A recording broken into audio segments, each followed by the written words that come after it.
9 ropes, polarized light, crow, and declaration, 1000% hollow purple. This is obtainable in Deepwoken, and it's one of the strongest abilities ever available in the history of the game. To start off 2026, I asked one question: what does it mean to be the strongest? I went around asking Deepwoken players everywhere, trying to find the answer, and one question kept coming up again and again. What is the strongest, hardest hitting ability in all of Deepwoken history? There's only one rule: it has to land in a single hit. There's no multi-hits allowed. Some people brought up the classics. Strong Left, once the true king of strength back in Deepwoken's old Heian era. Honestly, that's not a bad answer, and it used to be crazy strong, but now it's reliable and it's just alright. Forget all about that, we're not using anything old. Within the Vow of Iron, we aren't throwing hands, we ascend much further than that. We become the inheritor of the Gale, inspired directly by the embodiment of Gojo Satoru's power, the very definition of the strongest. So then, what's the strongest ability at our disposal? Windfall? No, it just pushes enemies away. It's not gonna be enough. Tempest Wind? I mean, it does decent damage, but it won't cut it. We're competing with Strong Left Prime. Alright, what about Hollow Wraith, Hollow Purple? No, because we can push it even further, much further. Hollow Purple 200%? No, we can take it past that. 1000% Hollow Purple Enhanced. This is our ultimate technique that can erase almost anything from Deepwoken's world. Modified to the absolute peak of modern sorcery, we can stack every single multiplier available on Gale's Hollow Wraith so we can one-tap players and become one of the strongest mantras in Deepwoken history. Lord Regent, the strongest in history, versus Gale Inheritor, the strongest of today. What's up guys, it's Punchy, and today we're doing some Deepwoken mad science. Quite honestly, I'm sick of using my weapon and swinging at people, you know, it's kinda boring, I just want to blow them up instantly. Well, with the Gale Inheritor memento and some innovation, we can do some insane build crafting that allows us to ascend past the rules of balance. Before we start, you know what's actually crazy to me? The Deepwoken developers nerfed this class as soon as it was released and nobody even knew about it. Back a couple of weeks, this Gale class spawned in with Whistle Guard and Auto Parry Windshield that infinitely stacked. That means they went and nerfed Gale Breath. Write that down because it's probably the first time this has ever happened and it probably won't happen again. Anyway, in all seriousness, if the devs nerf a class that's simply a glass cannon, I think it's only fair to stack on everything to buff our damage even further. Let's break it down and see what can be done to make this even more of a cannon.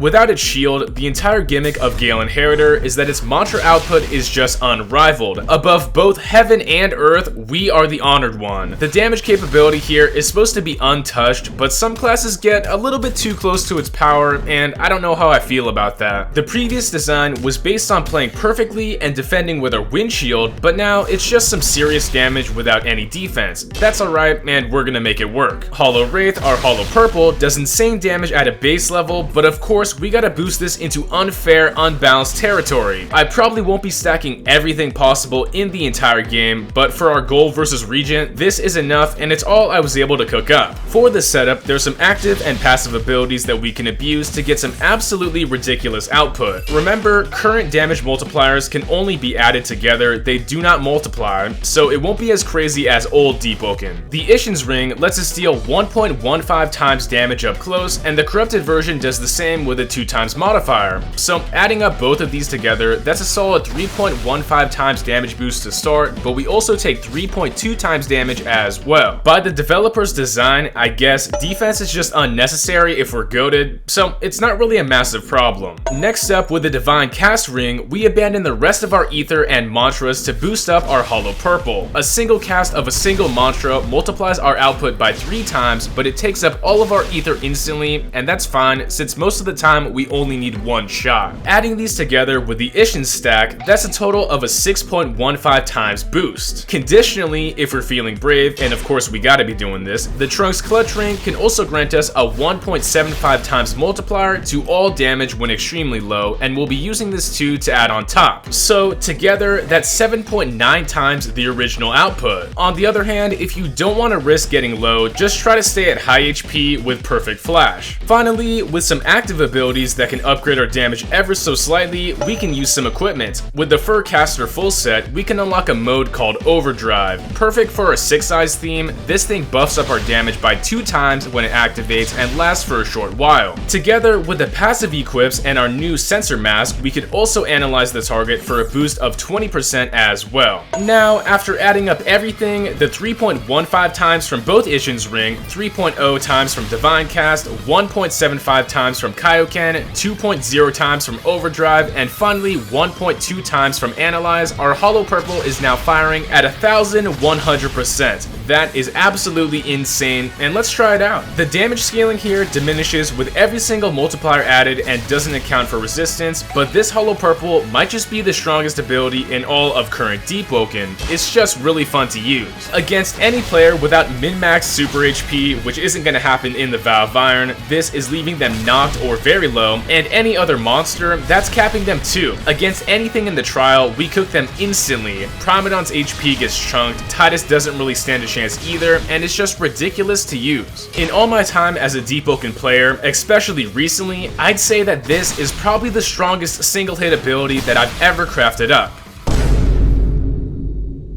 Now, it's finally time for Lord Regent, and I'm not gonna lie, it might honestly be cooked. After playing through the Valve Iron on several different builds and mementos, I started to notice that damage multipliers and pen straight up don't work half the time on this boss fight. So, specifically with the Rogue Assassin, that one-shots anything with a backstab, and yeah, this does a little bit more than that, but the assassination has 0 impact on Lord Regent's shield. To be fair, I don't want to fight this boss with all glass, no cannon, but we'll have to see what's possible. Just remember, fighting against Lord Regent, if you're running both an Ishin's Ring and the corrupted version, you're going to take a lot of damage, and our HP is some of the lowest in the game. When I was fighting this boss, I was scared. Is this going to work? Is this a waste of my time? But nah, I'd win, and we're fated. It works. Everything works perfectly in this mode. After attempting this on multiple different Prince of Wind builds and basically making this build 2 to 3 times, it does work, and all you realistically have to do is hit his shield twice with all of your upgraded mods on Holo Purple. Honestly, from a development standpoint, I'm surprised this even works whatsoever because backstab assassinations do not work, but Holo Purple basically 2 to 3 taps the Lord Regent in phase 2, and this happens consistently. I guess it's just the truth. We're simply the strongest of today, and we just destroyed the strongest sorcerer in history. Regent, stand proud, you're strong, but you could never withstand my 1000% Holo Purple. Regardless, at the end of the day, this sort of build was extremely fun to work on and make since Iron Vow enables gameplay that's just not possible in the main Pathfinder game mode. Maybe balance got deleted somewhere in development, but that's something I'd love to mess with. Gojo Satoru was clearly an inspiration for the Gale Inheritor class, so we had to take it further with the Holo Purple 1000%. If you want to try it out and put in the hours grinding and crafting this setup, go ahead, but as always, leave your thoughts down below. Thanks once again to all the supporters who motivate me daily and directly help out the channel because it means a lot. If you want to join as a member for my channel, go down below, but besides that, my personal Discord, Guild Discord, and my UGC group are linked down below, so check them out. Thanks once again, and make sure to like and subscribe. It's punchin' time.